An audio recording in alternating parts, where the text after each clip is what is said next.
Welcome to our November edition of Let's Get Growing, and although we are very busy professionally and socially, we need to remember that it's a busy time in our landscape because we want to prepare for those cold snaps that we'll be having during December. So let's get growing. Unfortunately, in November, we'll still want to mow regularly. And right now, we've raised the mower height so that we can get those roots penetrating as deep as possible to help the grass make it through the winter. Okay, we talked about this in October, but in November, you're going to water those dry areas.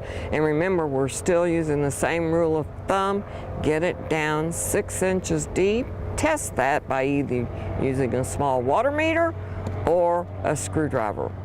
Remove dead or diseased leaves and wood from our trees and shrubs and begin your major pruning of trees. We've been waiting and waiting, and so the rule of thumb is from Thanksgiving through Valentine's Day. That's where we're going to do our major tree pruning. Remember, if you have to get off of the ground on a ladder to prune a tree, you need a professional, and you want a certified arborist. So call your local tree company and ask, are you a certified arborist? Are you insured and bonded? So once again, in November, we can plant trees, shrubs, and you can see the list, but also remember, we can still do radishes, spinach, and turnips and have a great extension of our winter garden. This will be about the time we put our pansies and other winter annuals in, and it's been a couple of months, so we need to fertilize those. And I always use a water-soluble organic fertilizer, such as fish emulsion, Super Thrive, and sea kelp mixed together. A tablespoon per gallon of sea kelp and fish emulsion per gallon of water, a tablespoon, and just a drop per gallon of Super Thrive. And we want to remember to always feed our birds. Today we're going to take this planted Norfolk Island pine and repot it because everybody gets these. There's a million of them in the pot, and these come from an island called Norfolk, and they get up to about 100 feet tall. But we are going to make it into several plants that can become Christmas presents for other people. So the first thing you do is remove the decorative container, and you can tell this is a great container because it has a plastic lining on the inside, and this is also a double insulation. It has no hole in the bottom, but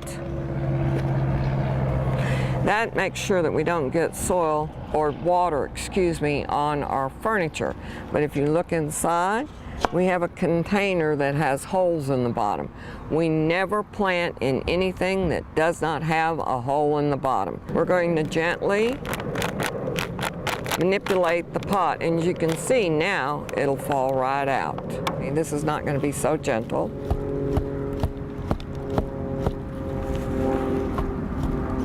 But if you'll notice, the soil that I'm knocking off has, maybe here's one little root, but we've allowed it to become dislodged from the general population. And you can see that I'm just gently pulling them apart. And they will also root graft together. So we're going to have to be very careful. We know that we can separate this one. And look at this. Oh my goodness. It had been so root bound. Look. Can you see how the trunk has grown? This really needed some assistance. And as you can see, even this one. And they're all trying to find the best environment, trying to get to the most light. And we're See how I'm just kind of wiggling them back and forth and they'll come apart. And as you can see, I've laid them out in graduated sizes so that we'll know 6-inch and 4-inch size.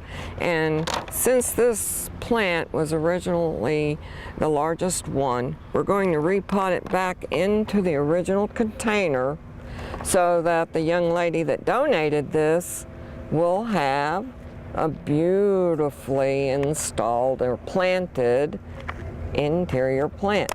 Now, we want to make sure that we've settled the soil in around the root system.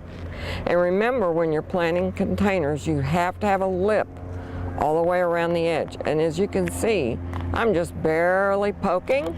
I'm not really putting too much pressure on the pot.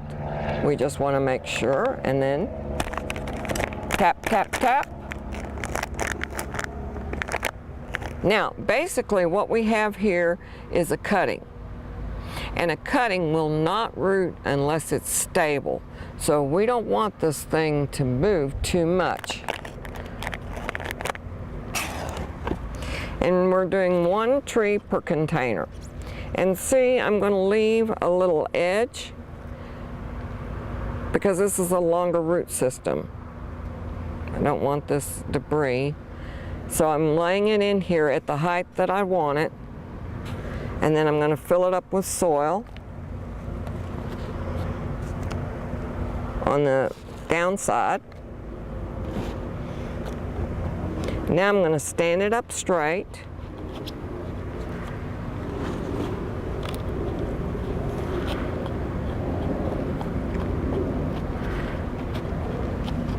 And adjust the soil properly. Now we're getting down, because of the size of the top of the plant, we need to move to a 4-inch container. If you can see, these are white. And remember, we talked about roots don't like to grow to white or clear. They'll grow away from the edge, so because they don't grow to the light. So now we're going to use the interior is dark, so we'll get a lot of root growth, but the outside is white, which makes the tree pop. Once again, a little bit of soil in the bottom. We add our tree. We add soil.